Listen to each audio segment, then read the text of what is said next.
Boa noite a todos. Que a paz de Jesus nos envolva os corações. Nossa gratidão a Deus por mais esta bendita oportunidade de amparo e de aprendizado que recebemos. Pedindo ao Pai por todos os nossos irmãos em sofrimento, por aqueles também que sabemos necessitados de assistência material e espiritual, pelos doentes do corpo e da alma. Pai nosso que estás no céu, santificado seja o teu nome. Venha a nós o teu reino. Seja feita, Pai, a tua vontade, assim na terra como no céu. O pão nosso de cada dia dá-nos hoje. Perdoa, Senhor, as nossas dívidas, assim como perdoamos aos nossos devedores. Não nos deixe, Senhor, cairmos em tentação e livra-nos do mal. Que assim seja, Pai. Todos nós chegaremos a Deus quando atingirmos a perfeição, quando formos espíritos puros, tendo desenvolvido plenamente o amor e a sabedoria. São as asas que nos conduzirão a Deus. Desenvolveremos as virtudes ensinadas por Jesus. Quanto ao sentimento do amor, vamos nos desenvolvendo nessa caminhada como espíritos eternos, cuja destinação é Deus, o Pai Criador.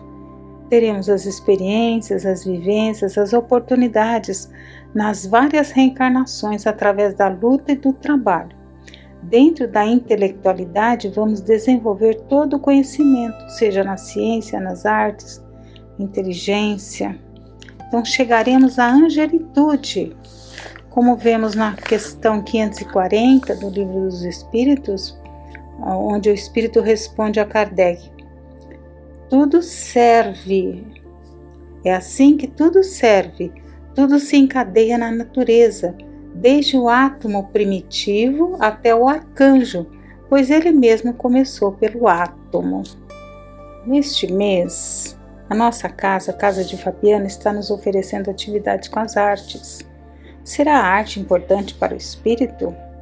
Na questão 171 do livro O Consolador de Emmanuel, tem a pergunta da seguinte forma: de modo geral, todos os homens terão de buscar os valores artísticos para a personalidade? Emmanuel nos responde: sim. Através de suas vidas numerosas, a alma humana buscará a aquisição desses patrimônios, porquanto é justo que as criaturas terrenas possam levar da sua escola de provações e de burilamento, que é o planeta, todas as experiências e valores suscetíveis de serem encontrados nas lutas da esfera material. Na literatura espírita temos encontrado muitos relatos sobre a influência na música, constatando o auxílio ao espírito imortal, tanto ao encarnado quanto ao desencarnado, pois que a música nobre desperta no âmago do ser o que há de divino. A música põe-se a serviço do sentimento para produzir a sensação.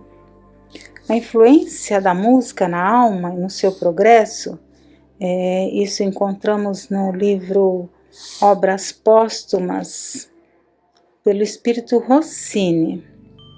A influência da música na alma e no seu progresso moral é proclamada por todos, mas ignoram geralmente o motivo dessa influência. A explicação consiste nisso. A harmonia pôs a alma sob o império de um sentimento que a desmaterializa. Esse sentimento existe num determinado grau, mas apura-se sob a ação de outro mais elevado. Quem não possui este chegará a ele mais cedo ou mais tarde. Acabará por deixar-se dominar por ele e por ele ser arrastado ao mundo ideal, onde esquece por momentos os prazeres grosseiros que preferia a harmonia divina. Na Revista Espírita de 1864, Kardec coloca no artigo influência da música sobre os criminosos, os loucos e os idiotas, a influência benéfica, constatando que em todos os tempos tem se reconhecido a influência salutar da música para o abrandamento dos costumes. Sua introdução entre os criminosos seria um progresso incontestável e só poderia ter resultados satisfatórios. Ela excita as fibras entorpecidas da sensibilidade e as predispõe a receber as impressões morais. É preciso falar à alma depois de ter amolecido o coração. O meio de atingir os órgãos é a música, que consegue abalar as fibras entorpecidas. O espírito se abala, como numa lembrança, e sua atividade provocada redobra os esforços para vencer os obstáculos. Como vimos, a música desperta a alma, a torna dócil para receber o amparo, o auxílio e as influências morais. Vemos também a influência da música no plano espiritual. São muitos os relatos. No capítulo 10 do livro Ação e Reação, sob o título de Entendimento, o espírito André Luiz nos conta sobre Antônio Olímpio, que tirara a vida de seus dois irmãos, Clarindo e Leonel, para se apoderar da herança do pai. Os dois desencarnados não lhe perdoaram e passaram a persegui-lo. Também a influenciar Alzira, esposa de Olímpio, e o filho Luís encarnado. Alzira, levada ao desespero, se atira nas águas do lago. Foram perdoados por Alzira, mas agora padeciam de angústia e remorso. Silas os levou a um vasto domicílio onde foram recebidos pelo irmão Paulino, um simpático velhinho desencarnado que na terra amparava as obras do filho dedicado à engenharia. Silas lhe pediu, então, que lhes fossem propiciados o prazer de alguns momentos de música e, se possível, alguma página especial de Beethoven.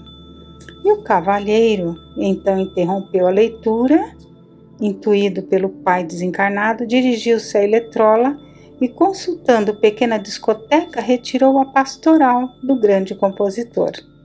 E André Luiz então nos conta que em breves momentos, o recinto povoava-se para nós de encantamento e alegria, sonoridade e beleza. Silas, com alma e coração, ouvia conosco a sinfonia admirável, toda ela estruturada em bênçãos da natureza sublimada. Com Clarindo, atraído para as lides campestres, sentíamos mentalmente a presença do bosque, repleto de pássaros cantores sobrevoando um regato cristalino a deslizar sobre leitosos seixos. E qual se a paisagem imaginária obedecesse à narração melódica, vimos-la transformar-se de repente, dando-nos a ideia de que o céu, dantes azul, se cobria de nuvens pesadas e pardacentas, a despejarem faíscas e trovões, para depois retornar ao quadro florido, entre cânticos e preces. E com Leonel, apaixonado pela arte divina, registrávamos o império da música em sua majestade soberana, arrebatando-nos as mais sublimes emoções. Aqueles minutos valiam para nós como abençoada oração.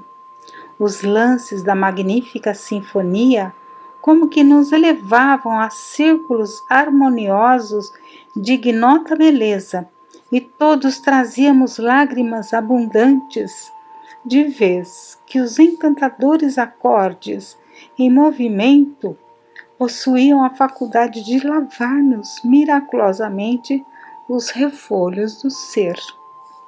Findas as notas derradeiras, despedimo-nos maravilhados. Nossos pensamentos vibravam em sintonia mais pura e os nossos corações pareciam mais fraternos. Por solicitação de Leonel, que parecia atender instintivamente a sugestão de Silas, demandamos o lago na velha propriedade dos Olímpios. E foi lá então que Leonel passou a relatar-nos tudo quanto já sabíamos, detendo-se em pranto copioso ao referir-se à morte da cunhada, sobre quem atirara as farpas da sua ira. E era necessária essa confissão, pois que ele necessitava expungir do coração ferido as suas dores, e que, ao recebê-las fraternalmente, partilhavam dessa carga de aflição para lhes aliviar as chagas do pensamento. Logo após, Silas envolveu a ambos os irmãos numa interessante palestra, propondo-lhes o reajustamento por meio da luta reparadora. Não desejariam retomar porventura o caminho terrestre? Por que não abraçarem trabalho novo, buscando o renascimento na mesma família de que provinham? Não seria mais agradável e mais fácil conquistar a reconciliação e com isso reentrar na posse das antigas aspirações, marchando com elas no plano físico ao encontro de preciosos degraus para a vida superior? E dessa forma eles são levados para se prepararem para a reencarnação, onde a Alzira lhes seria amorosa mãe no mundo. E no livro dos Espíritos, capítulo 6, Vida Espírita, Espíritos Errantes, no item 3, Percepções, Sensações e Sofrimentos dos Espíritos, tem uma pergunta bastante interessante, a 251. Os espíritos são sensíveis à música? A resposta: queres falar da vossa música? O que é ela perante a música celeste, essa harmonia da qual ninguém na terra pode ter ideia? Uma é para a outra o que o canto do selvagem é para a suave melodia. Não obstante, os espíritos vulgares podem provar um certo prazer ao ouvir a vossa música, porque não estão ainda capazes de compreender outra mais sublime. A música tem para os espíritos encantos infinitos em razão de suas qualidades sensitivas muito desenvolvidas. Refiro-me à música celeste, que é tudo quanto a imaginação espiritual pode conceber de mais belo e mais suave. E no livro Obras Póstumas, há uma página de Allan Kardec falando sobre a música celeste, onde um pai leu esta mesma questão 251 à sua filha, que era uma boa musicista, e pensava consigo: no mundo invisível não há música. Parecia-lhe aquilo impossível, por isso não externou seu pensamento. À noite recebeu ela a seguinte comunicação: hoje de manhã, minha filha, teu pai lia-te uma passagem de O Livro dos Espíritos. Tratava-se de música e tu ficaste sabendo que a do céu é muito mais bela que a da terra. Assim a consideram os espíritos.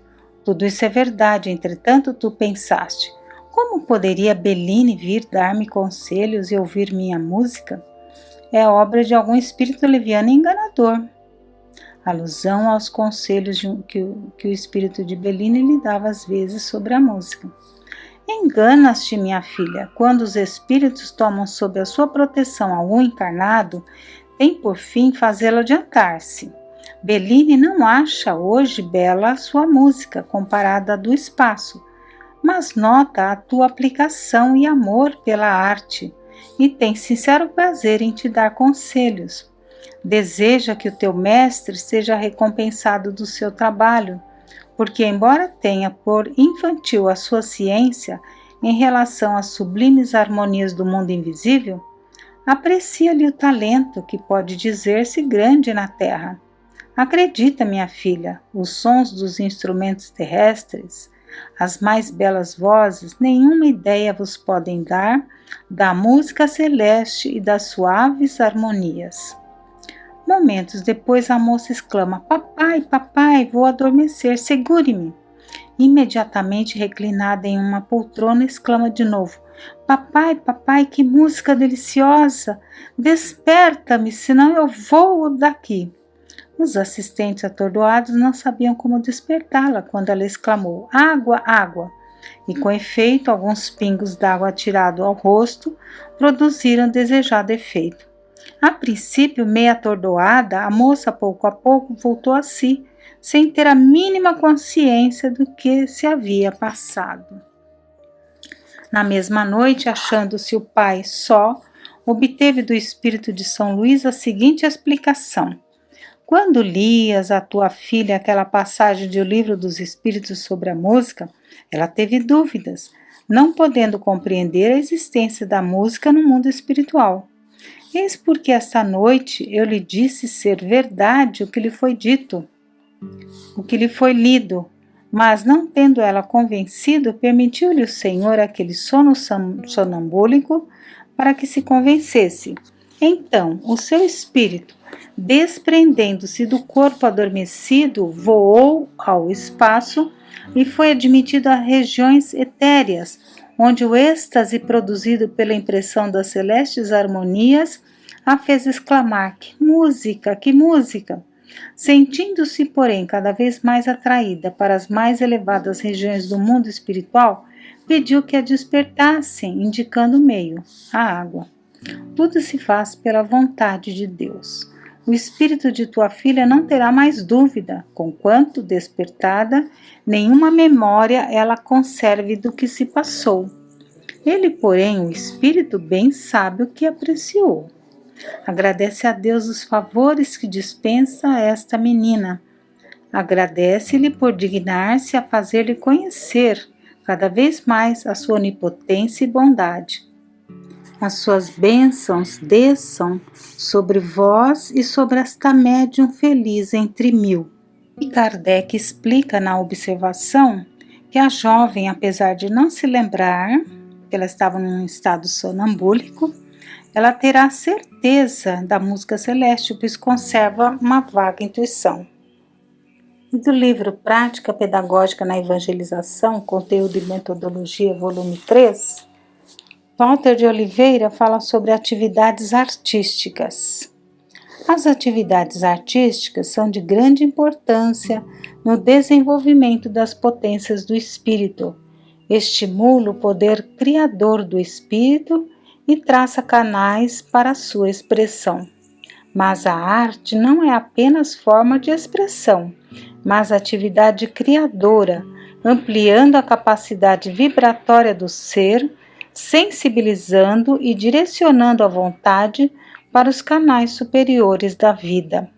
O teatro, a música, a dança, as artes plásticas, em sua diversidade, pintura, desenho, modelagem, recorte, colagem, etc., e a literatura em toda a sua amplitude, livros, textos, histórias, poesias, crônicas e etc., propiciam atividades criadoras, onde a cooperação é uma constante.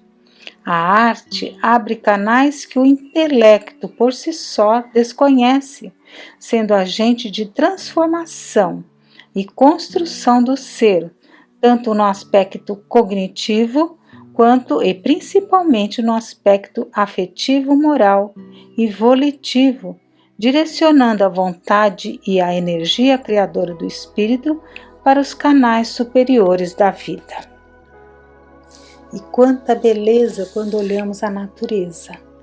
Foi tudo feito com tanto amor, com tanta beleza, com tanta harmonia, tudo que existe. Se nós buscarmos essa inspiração na natureza, ouvirmos a natureza e procurarmos na nossa vida, termos essa arte de viver, fazermos tudo com amor, com dedicação, sentindo a presença de Deus, Criador, em nossas vidas, a beleza, a harmonia, o amor, a gratidão, sempre a gratidão a Deus por tudo. Que Deus nos abençoe.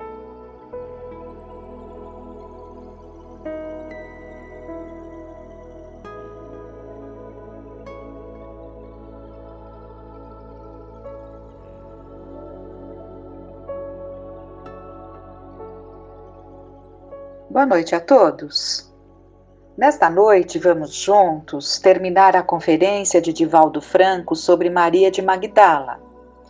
Estávamos no ponto em que Maria, depois de ter visto e falado com Jesus no Campo Santo, vai até os discípulos para contar-lhes a boa nova. Ela quase não podia falar. O tremor nervoso e a agitação de felicidade dominavam-na por completo. Eu o vi. Ele mandou que eu anunciasse aos seus irmãos que voltou. A mãe do ressuscitado segurou-lhe as mãos para tentar acalmá-la e solicitou: "Fala-nos, minha filha, conta-nos." Maria, no entanto, não conseguia falar com precisão, porque as palavras estavam atropeladas pela emoção. Ele me apareceu.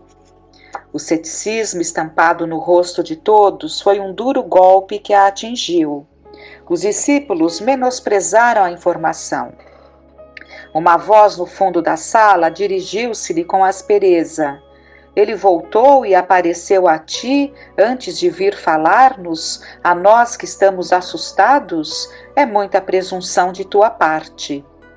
Tratava-se do apóstolo Tomé, em uma atitude de extrema agressividade. Nós, seres humanos, somos muito singulares. Nunca nos esquecemos do defeito do outro. Oferecemos sempre a garantia de que perdoamos, quando na verdade apenas toleramos aquele que erra. Na hora em que alguém cai, são poucos os que lhe dão a mão. E sempre que possível fazemos questão de recordar o momento em que o nosso semelhante se equivocou. É muito comum pensarmos: eu conheço muito bem aquele ali. Ele pensa que eu esqueci. Hoje ele está muito bem, mas eu me lembro do que ele fez. É lamentável que nos lembremos de feridas em vez de pensarmos que elas cicatrizaram e desapareceram. É lastimável recordarmos o pântano em vez de aproveitarmos a primavera. "Ele apareceu a ti? A ti?", prosseguiu a voz acusadora de Tomé. O pronome parecia estar grifado, destacando que Madalena era considerada um ser humano de classe inferior. Ela recordou-se de que era detentora de 2 chagas sociais. Era mulher e havia sido meretriz. "Se ele aparecesse", afirmou Tomé, ele que nos traiu, viria primeiro a sua mãe ou a João, de quem muito gostava, ou mesmo a Pedro, a quem nos confiou e que o negou. Mas a ti? Tu pensas que vamos acreditar nisso? Nunca." Notemos que nessa frase o apóstolo pretende fazer 2 críticas ácidas. Uma pela especial ternura de Jesus devotada a João, e a outra pela negação de Pedro. Era a manifestação da pequenez moral materializada no ciúme e na inveja dos próprios companheiros de ideal. "Não acreditaremos em ti. Ele nos abandonou e agora deveremos carregar também a nossa cruz." A mulher convertida entristeceu-se e compreendeu o abismo que separaria sempre aqueles corações. Toda a sua vida retornou à memória naquele instante.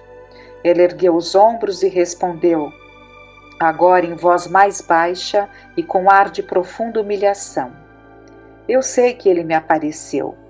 Se não o fez a sua mãe, a Pedro ou a João, é algo que também me espanta.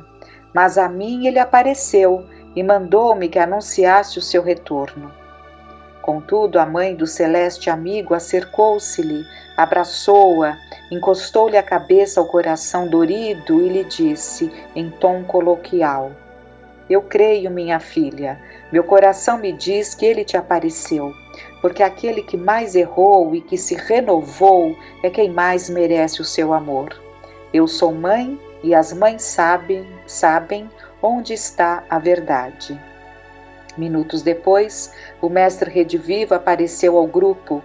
Todos ficaram atônitos e ao mesmo tempo deslumbrados, com exceção de Tomé, que persistiu em seu ceticismo, porque não estava no ambiente naquele momento e, desconfiado quando soube, redarguiu: "Eu só acreditarei se lhe tocar as chagas, se eu colocar a mão para sentir a ferida causada pela lança do soldado que o trespassou."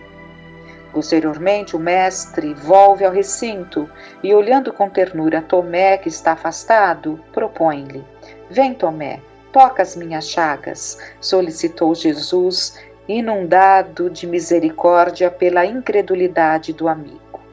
Tomé aproximou-se com o dedo trêmulo e covarde, tocou-o. Ao sentir as marcas que Jesus lhe permitiu atestar, rendeu-se à evidência. Agora eu creio, Senhor.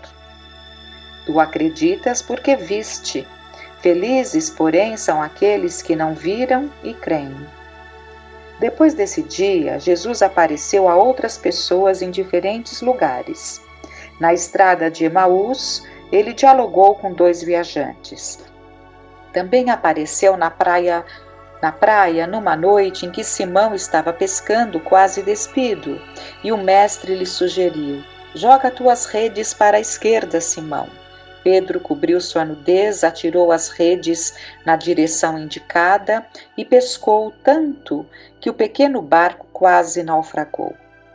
40 dias depois, Jesus apareceu quando João estava falando em uma montanha para quase 500 pessoas da amada região que passariam a história do Evangelho como os 500 da Galileia.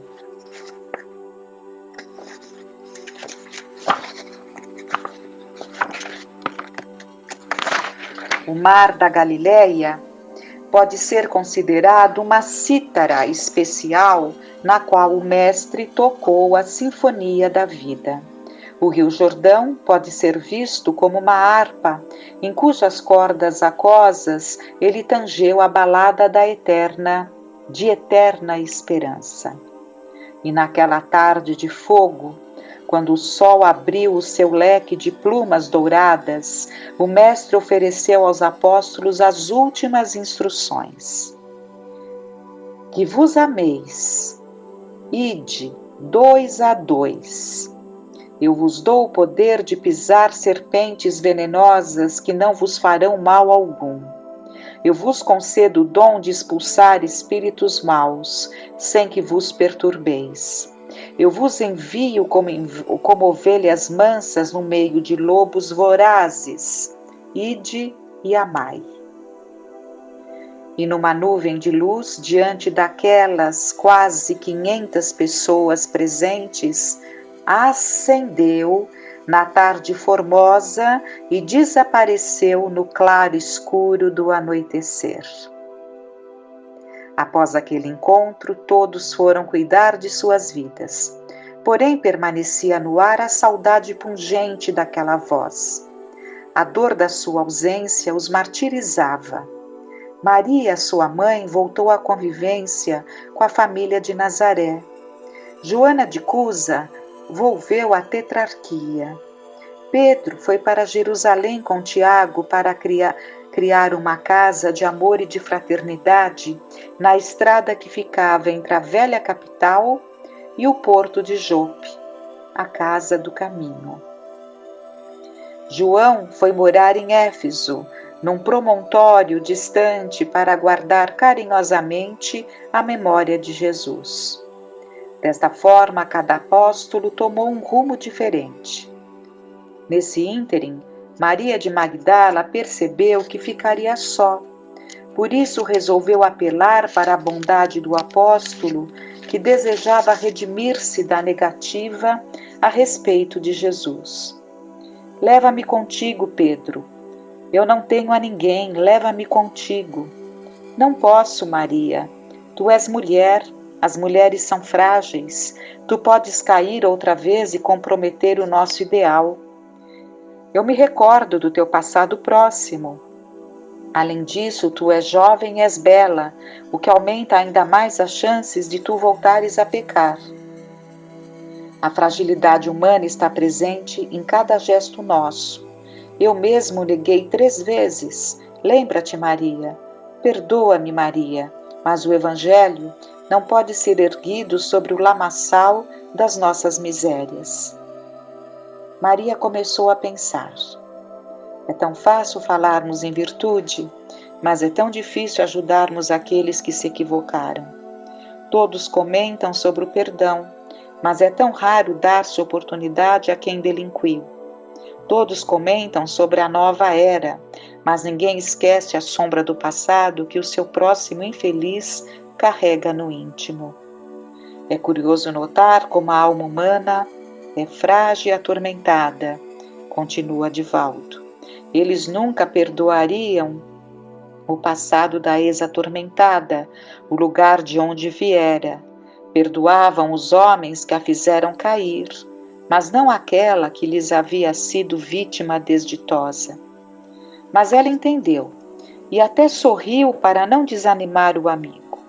Era um sorriso melancólico, desenhado em um rosto sofrido.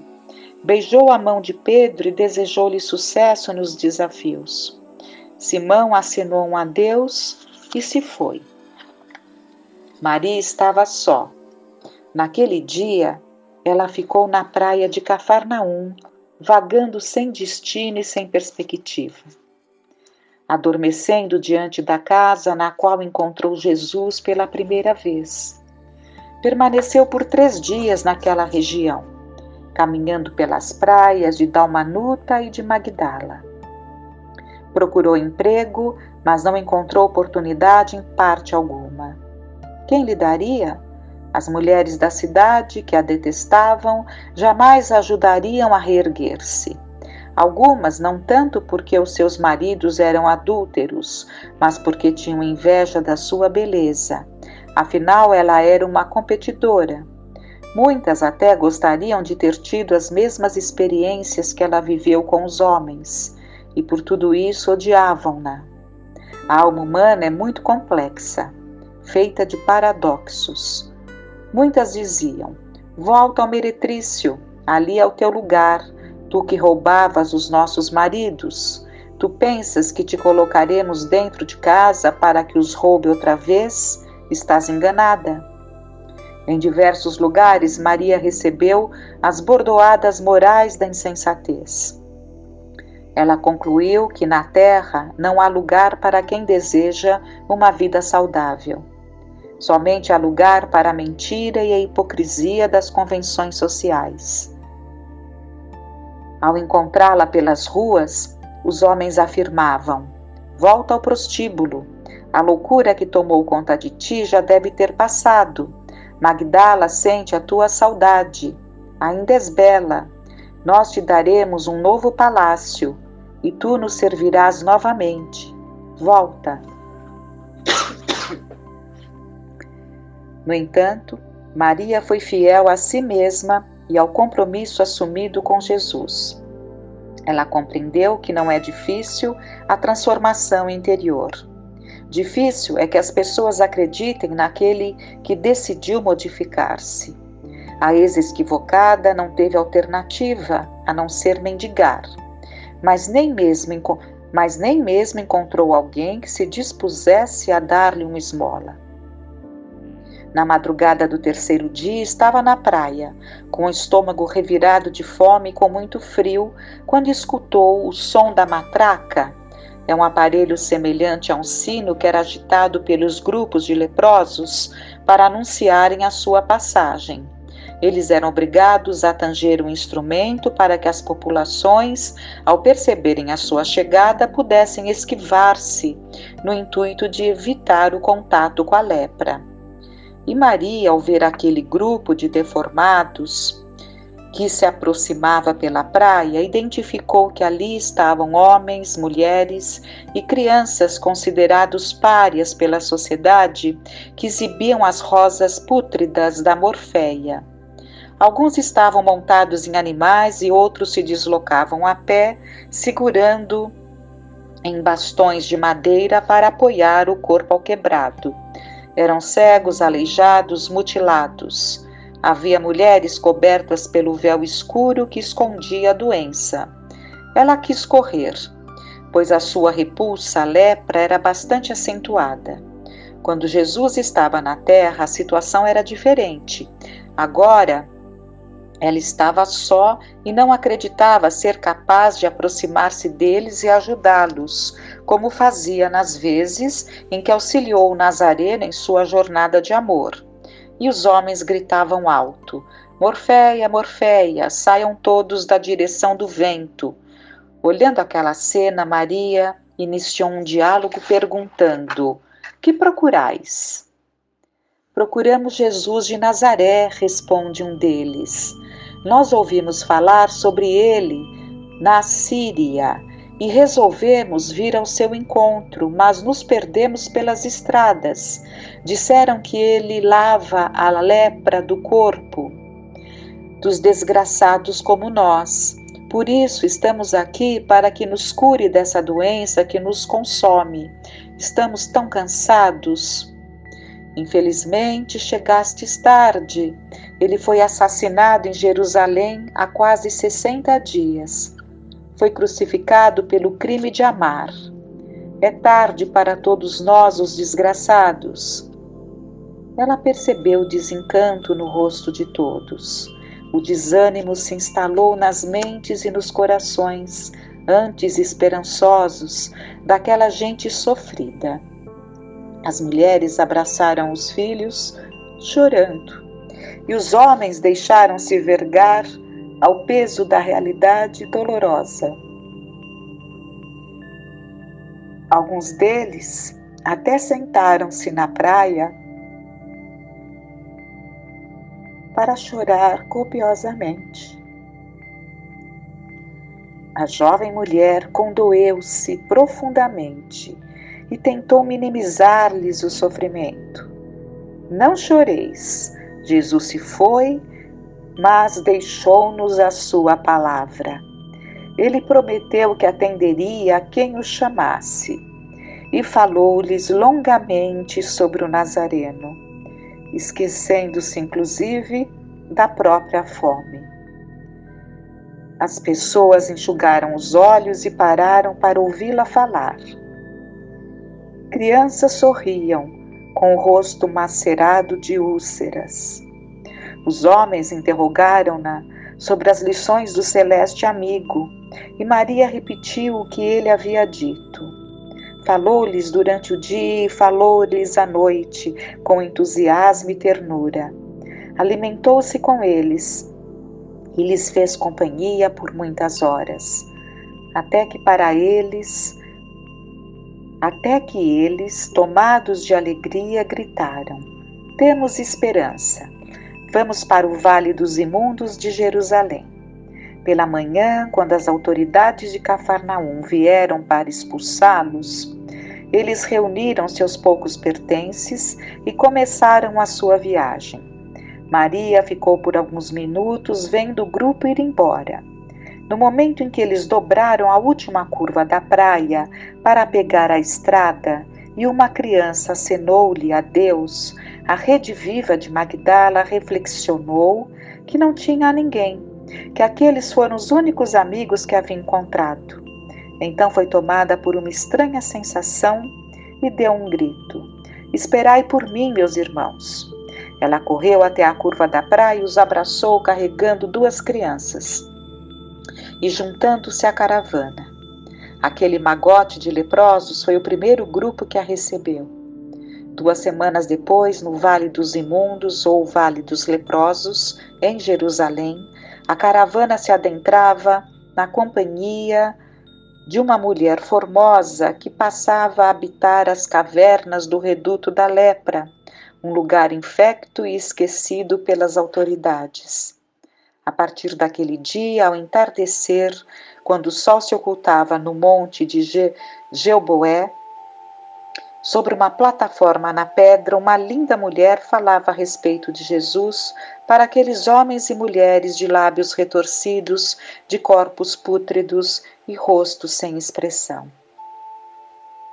E o vale de lepra reverdeceu, como um pântano que subitamente florescesse, ou como um deserto que, beijado pela umidade, fizesse surgir a erva delicada. Maria falava e sorria. Meus irmãos, Vós, os leprosos, aguardai a vinda do reino de Deus.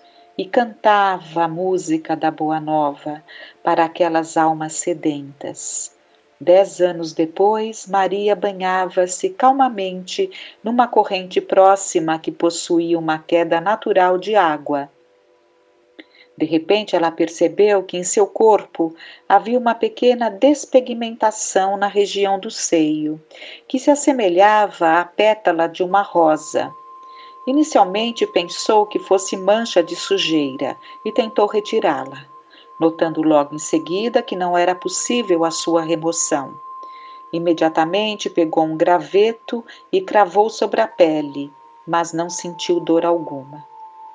Naquela tarde, ao subir à plataforma para falar sobre Jesus, o seu discurso havia sido modificado. Ela abriu os braços e se dirigiu à multidão. Meus irmãos, nós, os leprosos, pagaremos na carne aquilo que na carne degeneramos. Afirmava Maria, que agora também era portadora da grave doença. Maria resgatava na carne aquilo que na carne havia maculado. O uso indevido do corpo e da beleza seria agora ressarcido pelo fenômeno da desfiguração física, mas o seu resgate era vivenciado com alta dose de amor e submissão à vontade de Deus, pois ela continuava a pregar o Evangelho. 20 anos depois, na década de 60, do primeiro século da era cristã, não restava mais nada daquela bela mulher de Magdala. Ela estava quase cega e com os dentes caídos, alguns dedos haviam sido amputados, as orelhas haviam crescido desmesuradamente, as narinas estavam carcomidas e os olhos estavam cobertos de cataratas. Uma febre persistente atormentava-lhe todo o corpo. Ela lembrou-se de Maria de Nazaré, que agora residia em Esmirna, em Éfeso, em um promontório que João recebera de um patrício romano convertido por ele ao cristianismo. Fazia mais de 30 anos que ela não via nenhuma daquelas pessoas que acompanharam Jesus em sua jornada. Chegaram ao vale as notícias de que os discípulos do Rabi estavam sendo devorados pelas feras na arena romana. Madalena sentiu uma saudade imensa do mestre e de sua mãe. Então resolveu procurá-la, uma vez que acreditava estar no fim de sua caminhada terrestre. Disse aos amigos leprosos: Eu tenho que vê-la antes de morrer. Todos tentaram dissuadi-la da ideia absurda. Como viajaria? Temendo a contaminação, ninguém a levaria em veículo algum. Insistindo em seu propósito, Maria despediu-se de todos os amigos. O Vale dos Leprosos banhou-se de pranto. E ela começou a longa jornada a pé,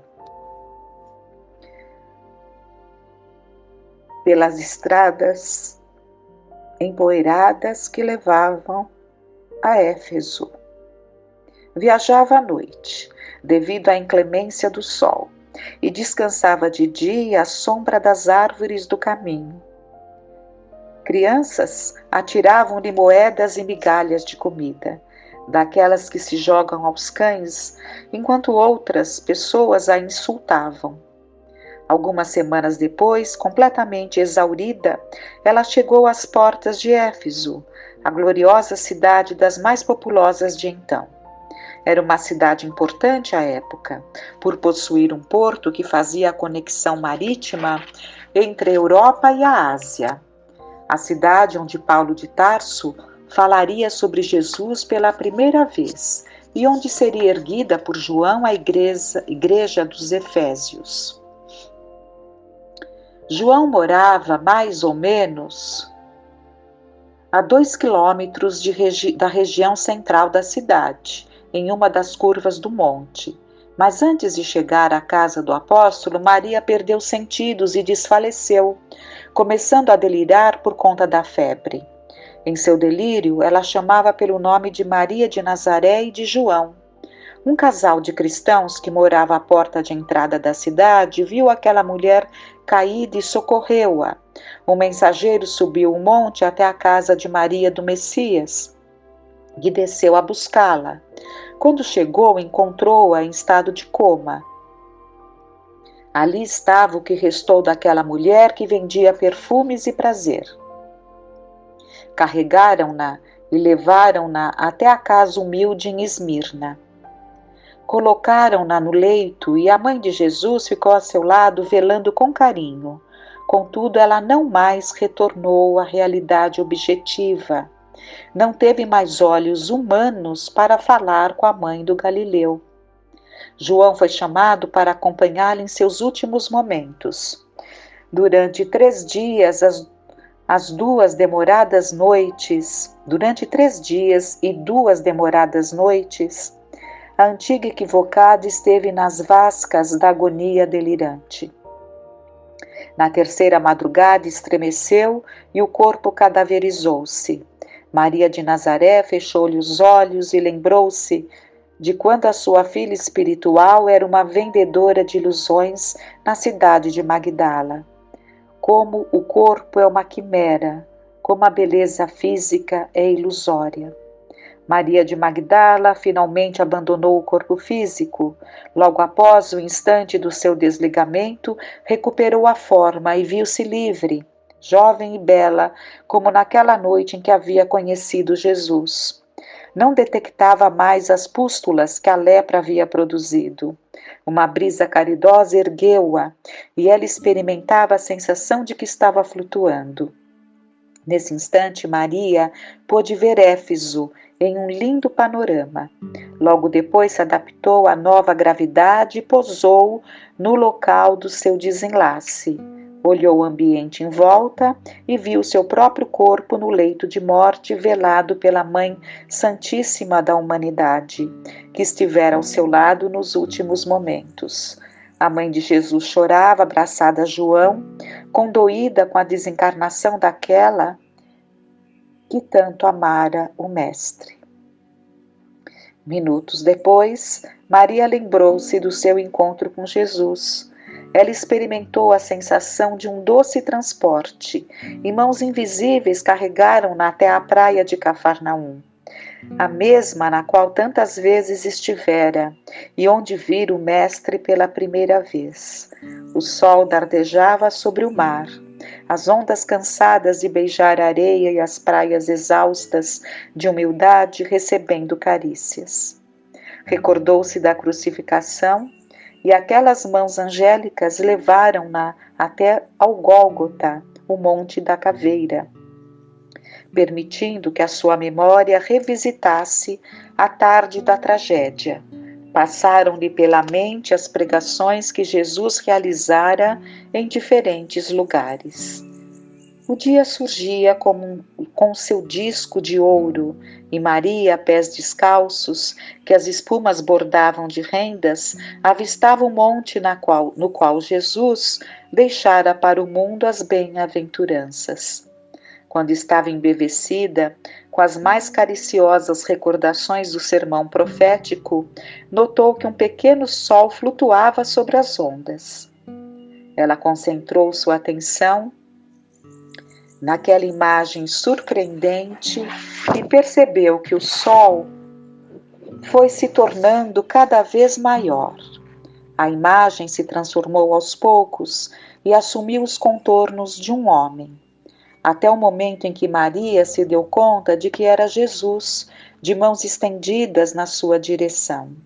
Ela correu sobre as ondas para encontrá-lo e gritou: Rabone! Maria, respondeu o celeste amigo, tu fostes fiel até o fim, agora repousa e adentra-te no reino de meu Pai. Maria abraçou Jesus e desmaiou naquele instante de indescritível emoção. O Mestre afagou-a paternalmente, segurou-a nos braços e ambos flutuaram na direção do infinito.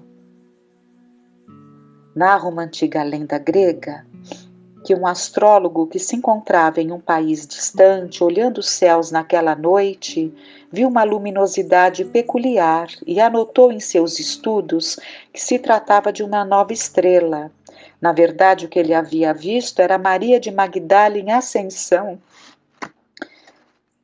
para o reino dos céus, deixando na atmosfera um rastro de luz. A vida dessa mulher singular me fascina, diz Divaldo, porque ela é a personagem do Evangelho com a qual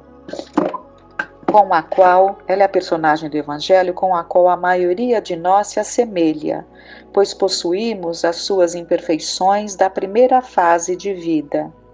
E mesmo que tenhamos encontrado Jesus, algumas das nossas dificuldades evolutivas ainda permanecem vivas. Por isso, a Rede Viva de Magdala é a síntese de quase todos nós. Ela é um pouco das nossas ausências e um pouco das nossas presenças. Madalena fez a maior revolução interior da história do cristianismo, e graças a essa revolução, ela retornaria em nova encarnação, na força de uma mulher mística extraordinária, para amar novamente, para amar novamente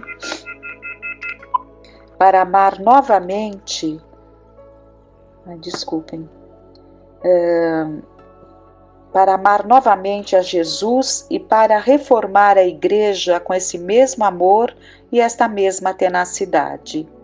As ideias vulgares que desejam atribuir a Maria uma relação íntima e sensual com Jesus não passam de acusações assacadas para desmerecer a grandeza do homem incomparável que prossegue como nosso modelo e guia, conforme disseram os espíritos nobres a Allan Kardec. Essas propostas absurdas são formuladas e deflagradas por entidades perversas do mundo espiritual inferior que pretendem denegrir a imagem de Jesus perante a humanidade.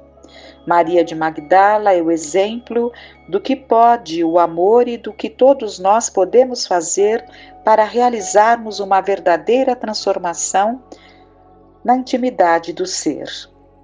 Estevão era puro, Paulo era casto, mas Maria estava imersa no lodo do sofrimento e dos equívocos morais. E foi exatamente no pântano que o lírio floresceu. Foi exatamente no charco que surgiram as rosas de Sharon. Trata-se de uma mulher admirável que, buscando o auxílio de Jesus, reencontrou a pureza. E é muito mais fácil preservar a pureza do que consegui-la. É mais fácil educar do que reeducar. E ela se reeducou para servir a causa do bem, razão pela qual, após a sua desencarnação, o Mestre apareceu-lhe primeiro, transformada pela presença do amor. Com esse gesto, ele pretendia dizer à humanidade que o reino dos céus é uma conquista para nós, os equivocados, os renitentes no erro, mas que ao menos estejamos dispostos ao esforço pela nossa transformação íntima, mesmo que precisemos beber a taça amarga da nossa recuperação espiritual. Nesse contexto, cabe a todos aqueles que derrapam no erro a tarefa de se perdoarem. Se alguém cometeu algum erro, como aquele que caracterizou a vida de Maria, perdoe-se. Qualquer erro merece a reabilitação, pois não existem atitudes irreparáveis. As atitudes equivocadas não devem ser repetidas, mas serão sempre passíveis de reparação. Para alcançar esse objetivo, precisaremos cultivar a coragem de amar, até podermos dizer: já não sou eu quem vive, és tu, Senhor, que vives em mim. E assim terminamos, só temos a agradecer. Tenhamos uma noite de paz.